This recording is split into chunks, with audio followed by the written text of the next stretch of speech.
اس کے علاوہ اور بہت سے معاملات ہوتے ہیں جو پس پردہ چل رہے ہوتے ہیں، جس کی وجہ سے کچھ کیس لنگر ہو جاتے ہیں. سیاسی کیسز تو ویسے ہی عدلیہ کی اپنی ہی ہے، ان کی اپنی ہی ثوابدید ہے کہ جو وہ کرنا چاہیں کرتے ہیں.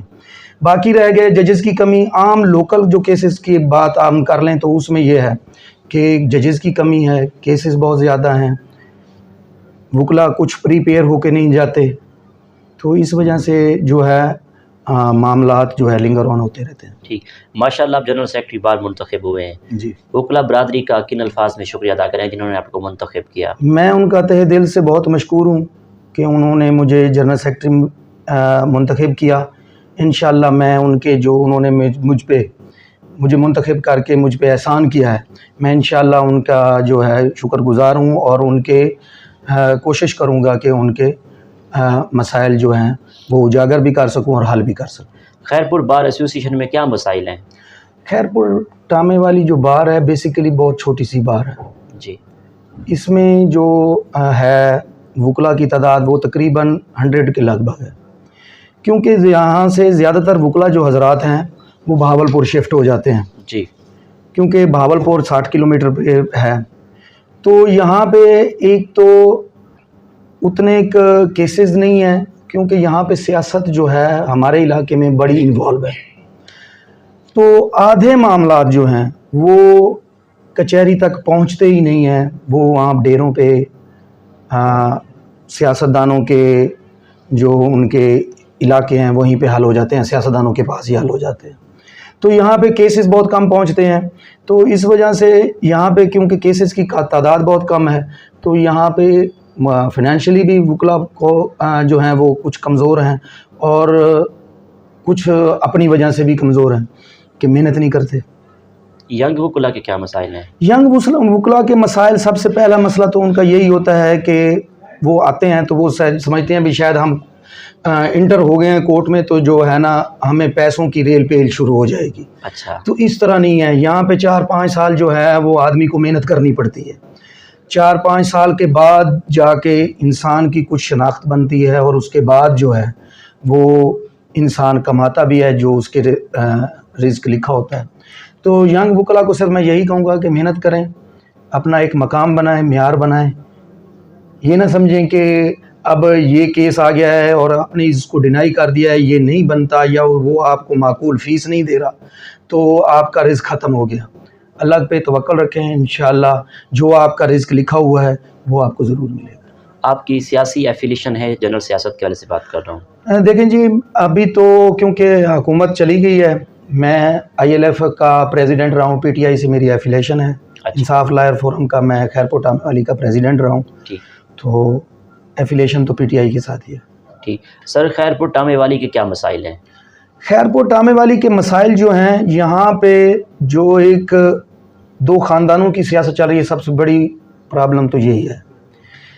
اب ایک گیا، دوسرا آ گیا، دوسرا گیا، تیسرا آ گیا. خاندانوں کی سیاست ہے، خاندانوں ہی میں رہ رہی ہے، کسی پرائیویٹ پرسنز کو اس سیاست میں انٹری کی کوئی گنجائش نہیں ہے، ایسا ماحول بنا دیا گیا ہے. تو جب تک لوکل بندہ سیاست میں انوالو نہیں ہوگا، جس کو اپنے، کیونکہ ایک لوکل بندہ ہے اس کو معلوم ہے کہ خیرپور کے کیا مسائل ہیں اور ایک غریب آدمی کے کیا مسائل ہیں، فلاں گلی کوچے کے کیا مسائل ہیں، تو لوکل بندہ ہی مسائل کو حل کر سکتا ہے. جب تک لوکل بندہ کوئی نہیں انٹر ہوگا سیاست میں، اس وقت تک خیرپور کے مسائل جو ہیں وہ حل ہونا ناممکن ہے. خیرپور کے سیاستدان خیرپور کی ڈیولپمنٹ کے لیے کوئی کام کیا؟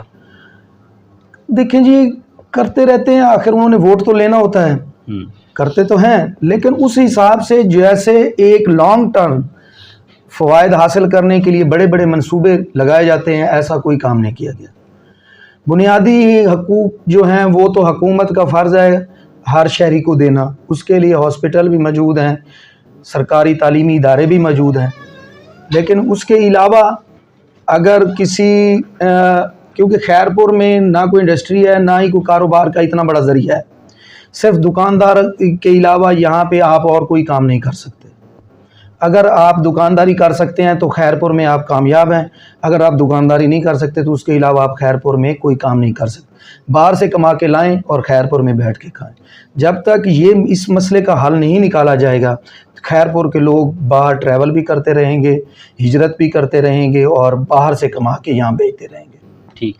سر, ممبر پنجاب بار کونسل افضل دھرالہ صاحب نے خیرپور کی بار کی ڈیولپمنٹ کے لیے کچھ کام کیا؟ اب میں کیونکہ وہ ہمارے کولیگ ہیں, بڑے بھائی ہیں, میں سمجھتا ہوں کہ ہم نے ان کو جو 5 سال کے لیے دیا پھر دوبارہ 5 سال کے لیے ان کو ممبر پنجاب بار کونسل بنایا, جی, اس حوالے سے جیسے کام کرنا چاہیے تھا ان کو, ان کی سیاسی ایفیلیشن بھی تھی حکومت کے ساتھ, وہ بہت کچھ کر سکتے تھے وکلا کمیونٹی کے لیے. تو جو چھوٹے چھوٹے مسائل ہوتے ہیں وکلا کے ججز کے ساتھ یا پنجاب بار میں, اس حد تک تو انہوں نے بہت اچھا کام کیا. اس کے علاوہ اگر وکلا کمیونٹی کے بارے میں اگر پوچھیں بھی انہوں نے کیا کیا ہے, تو میرے خیال میں یہ آئے ہیں, اس سے پہلے آتے رہے ہیں ممبر پنجاب بار کونسل, وکلا کمیونٹی کے لیے جس طرح کام کرنا چاہیے تھا ویسے کام نہیں کیا. حالانکہ سندھ بار میں ہے وہ جونیئر وکلا کو وظیفہ دیتے ہیں, جو ریٹائرڈ ہو جاتے ہیں وکلا وہ وظیفہ ان کو وظیفہ دیتی ہے بار کونسل. ہم نے بار بار اپنے یہاں سے نمائندوں کو کہا کہ آپ بھی کوئی ایسی اسکیم شروع کریں. انڈیا میں ایسی اسکیمیں مثالیں موجود ہیں, بار کونسل وہاں پہ جونیئر وکلا جو نئے آتے ہیں ان کو وظیفہ دیتے ہیں, جو وکلا ریٹائرڈ ہو جاتے ہیں یا بوڑھے ہو جاتے ہیں وہ گھر میں بیٹھ جاتے ہیں ان کو وظیفہ دیتے ہیں. لیکن ہماری بار کونسل حالانکہ بہت امیر ترین بار کونسل ہے پنجاب بار کونسل, لیکن حکومت بھی ان کو بے تحاشا فنڈ دیتی ہے. نئے وکلا کے جو لائسنس بنتے ہیں ان کے پیسے جاتے ہیں, بے تحاشا فنڈ. لیکن اس کے باوجود جونیئر وکلا نئے آنے والے وکلا کے لیے اور جو ضعیف اور ریٹائرڈ ہو جاتے ہیں وکلا ان کے لیے کوئی کام نہیں کیا گیا. ادب سے کتنا لگاؤ ہے, کتابیں پڑھتے ہیں آپ؟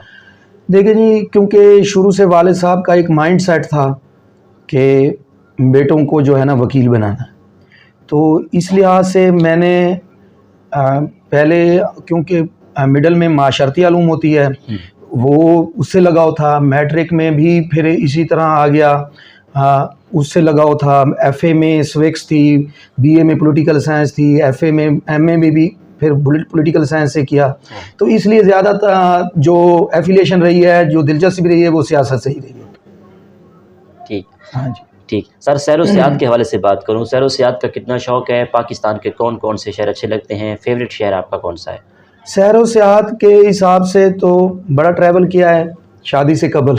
شادی کے بعد کیونکہ گھر کی ذمہ داریاں اتنی بڑھ جاتی ہیں تو اتنا زیادہ ٹریول نہیں کیا, لیکن 2010 تک 12 تک میں نے بہت ٹریول کیا ہے. پاکستان کے شمالی علاقہ جات سارے میں نے دیکھے ہیں, بہت خوبصورت ہیں. میں سب دوستوں سے کہوں گا کہ ایک دفعہ وزٹ کر کے دیکھیں, آپ باہر جانا بھول جائیں گے. اور جو فیوریٹ شہر کی بات کر رہے ہیں آپ, فیوریٹ شہر جو ہے وہ میرا لاہور ہے. بہاولپور کے بارے میں کیا تاثرات ہیں؟ بہاولپور تو ہمارا آبائی گھر ہے, وہ تو فیوریٹ شہروں میں نہیں آتا, وہ تو ہمارا گھر ہے. تو گھر کسے نہیں پسند ہوتا جی. تو ایک تو نوابوں کے حساب سے, ایک پرانی ہسٹری کے حساب سے بہاولپور سے بہت لگا ہوا ہے, کیونکہ یہ ہمارا اپنا شہر ہے, اپنا گھر ہے, اور ہماری بیس ہی یہاں سے ہے, ہماری پہچان ہی بہاولپور سے. آپ کی نظر میں کامیابی کیا ہے؟ کامیابی میں صرف محنت کو کہوں گا. محنت آپ کسی بھی شعبے میں کریں گے انشاءاللہ اللہ تعالیٰ آپ کو ضرور کامیابی دے گا. آپ کی اس کامیابی کے سفر میں دوستوں کا, اساتذہ کا, والدین کا کتنا ساتھ رہا ہے؟ والدین کا تو ہمیشہ ساتھ رہا ہے, کیونکہ ان کی کوشش سے ہی, ان کی محنت سے ہی, ان کی دعاؤں سے ہی آج میں جس مقام پہ ہوں. اپنے والدین کی وجہ سے, اپنے اساتذہ کی وجہ سے, اپنے رشتہ دار ننیال کی وجہ سے, دوستوں کی وجہ سے, کیونکہ دوستوں نے ہی کامیاب کرا کے مجھے اس سیٹ پہ بٹھایا. آپ کی آئیڈیل پرسنالٹی کون ہے؟ عمران خان. عمران خان کو ایز اے کیسا لیڈر دیکھتے ہیں؟ عمران خان آپ جو مرضی اس پہ الزام لگا سکتے ہیں, لیکن اس کی ایمانداری پہ, اس کی پاکستان سے محبت سے آپ انکار نہیں کر سکتے. اب اپوزیشن نے اسے ختم کیا ہے, اس کے اوپر کوئی کرپشن کا کوئی ایسا, یا اس کی شخصیت کے اوپر کوئی ایسا داغ نہیں ہے جس سے کہا جائے کہ یہ بندہ بذات خود کرپٹ ہے. یہ ایک علیحدہ بات ہے کہ اسے ٹیم اچھی نہیں ملی. وہ جو اس نے